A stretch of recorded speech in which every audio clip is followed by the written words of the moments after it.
मैं डॉक्टर हर्षवर्धन सिंह भारतीय संविधान और राजनीतिक व्यवस्था की कक्षा में आपका स्वागत करता हूं। मित्रों, इससे पहले की कक्षा में हमने संसद में कानून किस तरह से बनता है, साधारण विधेयक कैसे पास होगा, धन विधेयक कैसे पास होगा, वित्त विधेयक कैसे पास होगा, वित्त विधेयक और धन विधेयक को के कैटेगरी इसको निर्धारित कौन करता है, ये सब हम देख चुके थे। आज हमें देखना है संसद की समितियां। टॉपिक है हमारा आज संसद की समितियां। संसद के पास काम ज्यादा है। अपने इन कार्यों को करने के लिए संसद ने समिति प्रणाली को अपनाया है। जब संविधान बना था उस समय भी संविधान ने समिति प्रणाली बनाई थी। कुछ समितियां बना देती है अपनी संसद। आज भी वही सिस्टम अपनाया गया है कि संसद कुछ समितियां बना लेती हैं। वे संसद के ही सदस्य होंगे। जो समिति के सदस्य हैं वे संसद के ही सदस्य होते हैं और अपने काम को संसद के बाहर बैठ के करते हैं। उनके द्वारा किया गया कार्य संसद का ही कार्य माना जाता है। तो इसी को देखते हैं। यही लिखा है, संसद के कार्य विस्तृत हैं। काम ज्यादा होने की वजह से संसदीय समिति अपनाई जाती है। संसद के कार्य विस्तृत है जिन्हें समुचित रूप से करने के लिए समिति प्रणाली अपनाई गई है। एक कमेटी बना ली जाती है। संसदीय समिति के सदस्य हैं। नाम ही से ही लग रहा है कि संसदीय समिति है, कि संसद के ही मेंबर इसके समिति के मेंबर होंगे। इस संसदीय समिति के सदस्य संसद के सदस्य होते हैं। कोई बाहर का व्यक्ति जो संसद का सदस्य नहीं है, जो एमपी नहीं है, वो संसदीय समिति का सदस्य नहीं हो सकता। कितने भी पावर रखता हो, कितना भी पैसा रखता हो, संसद की समिति का सदस्य होने के लिए आवश्यक है संसद का सदस्य होना। क्या काम है? किसी विशेष कार्य पर का अध्ययन करके अपनी रिपोर्ट संसद को सौंपती है। कई बार सवाल आता है कि संसद की समिति अपनी रिपोर्ट किसे देगी? राष्ट्रपति को देगी, प्रधानमंत्री को देगी, संसद को देगी या कहीं और देगी? तो आंसर होता है उसका संसद। कि संसद की समिति अपनी रिपोर्ट संसद को ही सौंपती है। किसी एक सदन, जो संसद के दो सदन है, लोकसभा और राज्यसभा, ये समिति किसी एक सदन की भी हो सकती है। मतलब सारे सदस्य किसी एक सदन के हो सकते हैं अथवा दोनों सदनों के भी हो सकते हैं, मिले जुले हो सकते हैं। किसी एक सदन अथवा दोनों सदनों की हो सकती है। संसद में समितियां प्रायः दो प्रकार की हो सकती हैं, एक स्थायी समिति और एक अस्थायी समिति। स्थायी समिति जो होगी उसके सदस्य बदलते रहते हैं। तो कुछ टाइम के लिए चुने जाते हैं, 1 साल, 2 साल, 3 साल के लिए समय हो सकता है। तो वो टाइम पूरा हो गया, सदस्य हट जाएगा, दूसरा सदस्य आ जाएगा, परंतु समिति खत्म नहीं होगी। यह है स्थायी समिति। कुछ होती है अस्थायी समिति या तदर्थ समिति। वे किसी विशेष कार्य के लिए गठित की जाती हैं। कार्य पूरा हुआ तो समिति खत्म। और जो स्थायी थी वो स्थायी समिति कभी खत्म नहीं होती। यह लिखता है कि स्थायी समिति सदैव बनी रहती है। इनके सदस्य बदलते रहते हैं। सदस्य तो बदल जाएगा, सदस्य का कार्यकाल पूरा हो जाएगा तो बदल जाएगा, परंतु समिति बनी रहेगी। ये संसद के सदस्य स्थायी प्रकार, जो समिति है, ये जो स्थायी समिति है, कुछ स्थायी प्रकार के कार्य हैं, उन काम को करने के लिए इस समिति को बनाया गया है। जबकि अस्थायी तदर्थ समिति कौन सी होगी? जो किसी अचानक कोई कार्य आ गया है, कोई विधेयक आ गया है, उस विधेयक पर रिपोर्ट देनी है, उस विधेयक का अध्ययन करना है। पूरी संसद इकट्ठी बैठ करके इतना समय नहीं होता है कि पूरी संसद उस पर चर्चा करे। तो किसी एक विधेयक पर या किसी और भी मसले पर एक समिति बना दी जाती है और ये उस कार्य को करेगी। अपना कार्य संपन्न होने के बाद अपनी रिपोर्ट सौंपती है। किसको सौंपेगी? संसद को ही सौंपेगी। जैसे किसी विधेयक पर रिपोर्ट देने के लिए गठित की गई समिति। अभी पिछले दिनों वक्फ बोर्ड का एक मामला चल रहा था। वक्फ बोर्ड जो मुस्लिमों के से संबंधित है, वक्फ बोर्ड का के संबंध में रिपोर्ट देने के लिए समिति बनाई गई है, जिसके अध्यक्ष हैं जगदम्बिका पाल। जगदम्बिका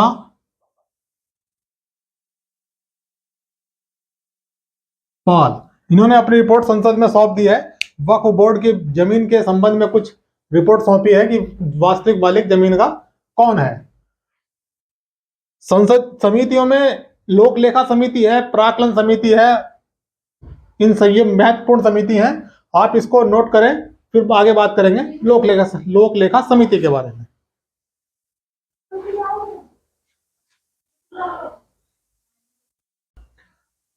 सबसे पहली और महत्वपूर्ण समिति है लोक लेखा समिति। लोक लेखा के नाम से ही पता चल रहा है, लेखा लेखा मतलब अकाउंट रखने का काम, अकाउंट की जांच करने का काम इसका है, उसकी परीक्षा करने का काम। जो सरकारी आय व्यय का खर्च है, केंद्र सरकार का जो खर्च है, उसके संबंध में जांच करती है, सुझाव देती है अपने। पब्लिक अकाउंट कमेटी, लोक लेखा समिति, पीएसी। संसद की संयुक्त समिति है, संयुक्त मतलब संसद के दोनों सदनों, जो संसद के दो सदन है, लोकसभा और राज्यसभा, दोनों सदनों के सदस्य इस समिति के सदस्य होते हैं। इसमें कुल 22 सदस्य हैं। इन 22 में 15 जो है वो लोकसभा से होंगे और 7 सदस्य राज्यसभा से होंगे। कंफ्यूज नहीं होना है, अगर पूछ लेगा कुल कितने सदस्य हैं, तो कुल तो 22 हैं, परंतु लोकसभा के राज्यसभा के अलग अलग पूछता है, तो लोकसभा के हैं 15 और राज्यसभा के हैं 7 सदस्य, दोनों मिलाकर के हो जाते हैं 22 सदस्य। सदस्यों का चुनाव कैसे होगा? आनुपातिक प्रतिनिधित्व के सिद्धांत पर एकल संक्रमणीय मत पद्धति द्वारा होता है। महत्वपूर्ण चीज है इसमें, इसका जो अध्यक्ष है, जो लोक लेखा समिति का अध्यक्ष है, वो विपक्षी पार्टी का, विरोधी दल का सदस्य, कोई महत्वपूर्ण नेता होता है। विरोधी दल के किसी महत्वपूर्ण सदस्य को इसका अध्यक्ष बनाया जाता है। ये परंपरा चली आ रही है 1969 से।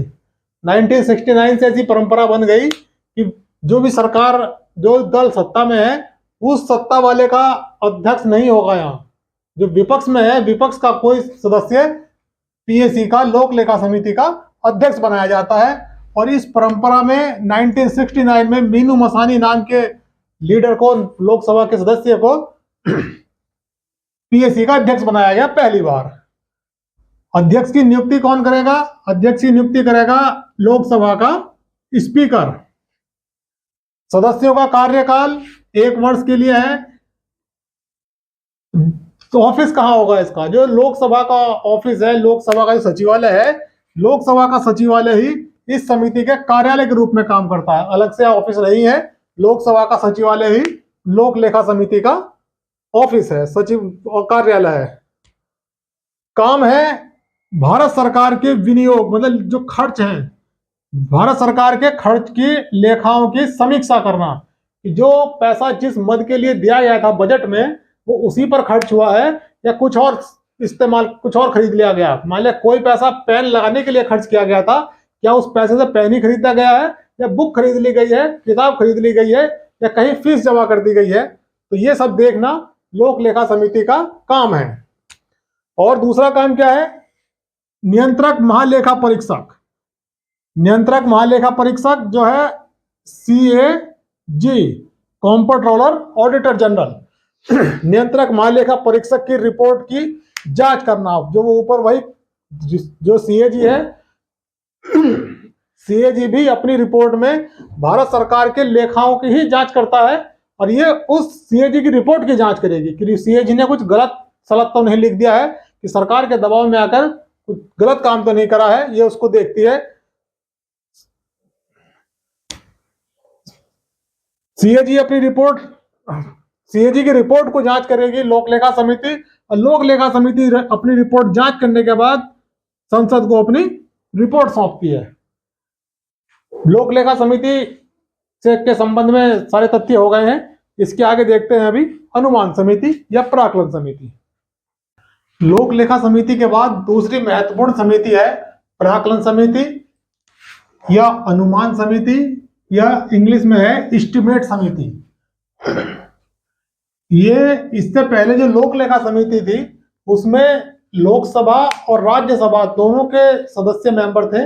इसमें केवल लोकसभा के सदस्य मेंबर हैं। यह लोकसभा की महत्वपूर्ण समिति है, केवल लोकसभा के हैं इसमें।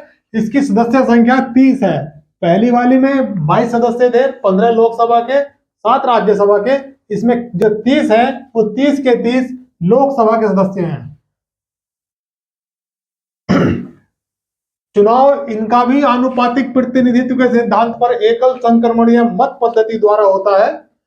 यही चुनाव का तरीका जो है राष्ट्रपति के चुनाव में भी है, और राज्यसभा के जो मेंबर हैं उनका भी यही तरीका है, और उपराष्ट्रपति का भी यही तरीका है। इनके जो सदस्य हैं उनका कार्यकाल 1 वर्ष है। लोक लेखा समिति वालों का कार्यकाल भी 1 ही वर्ष था। और इसमें एक चीज अलग है, एक परंपरा बनी हुई है कि अगर हर साल नए सदस्य आते रहेंगे तो उन्हें कुछ जानकारी नहीं होगी कि समिति पहले से क्या काम कर रही थी। इसलिए सब परंपरा बना ली कि 1/3 सदस्य को दोबारा से चुन लिया जाएगा। 1/3 सदस्य दोबारा से वही आएंगे। और एक चीज और है कि जो लोकसभा का डिप्टी स्पीकर को इसका सदस्य बनाया जाता है, और आमतौर पर यह वही लोकसभा का डिप्टी स्पीकर ही इसका अध्यक्ष बनता है। पहले उसको जो सदस्य होगा वही अध्यक्ष बन सकता है, तो लोकसभा के डिप्टी स्पीकर को सदस्य बनाया जाएगा, और वो लोकसभा का डिप्टी स्पीकर इसका अध्यक्ष होगा। लोक लेखा समिति में था कि विपक्षी दल के किसी बड़े लीडर को, बड़े सदस्य को अध्यक्ष बनाया जाएगा, और यहाँ केवल लोकसभा का डिप्टी स्पीकर को अध्यक्ष बनाया जाएगा। काम क्या है, जो विभिन्न विभाग हैं, जो सरकार के डिपार्टमेंट हैं, उनमें के आकलन की, जो उनमें कितना पैसा चाहिए किसको, उसके आकलन की जांच करती है और अपनी रिपोर्ट संसद को देगी। ये नहीं कि हर साल सभी विभागों का आकलन करेगी। एक साल में कुछ विभागों का 2, 3, 4, 5 विभागों का आकलन करती है। प्रत्येक वर्ष कुछ विभागों का आकलन की जांच करती है, और मितव्ययिता के संबंध में अपनी रिपोर्ट संसद को सौंपती है। एक साल में 5 विभाग पकड़ लिए, 4 विभाग पकड़ लिए, और उनके संबंध में मितव्ययिता मतलब कम खर्च, कैसे कम खर्च में अच्छा काम किया जाए, उसके संबंध में अपनी रिपोर्ट संसद को देगी। बहुत इंपॉर्टेंट पॉइंट, अक्सर सभी एग्जामों में, छोटे बड़े जितने भी एग्जाम हुए हैं या भविष्य में होंगे, सभी में पूछा गया है कि लोक लेखा समिति की जुड़वा बहन किसे कहा जाता है, तो है प्राक्कलन समिति। या प्राक्कलन समिति की जुड़वा बहन कौन है, वो है लोक लेखा समिति। इसे लोक लेखा समिति की जुड़वा बहन कहा जाता है। याद रखना है, किसी भी एग्जाम में कभी भी आ सकता है, क्योंकि अब तक आया है सभी एग्जामों में। समिति का गठन पहली बार किया गया 1950 में। किसकी सिफारिश पर? जॉन मथाई की सिफारिश पर।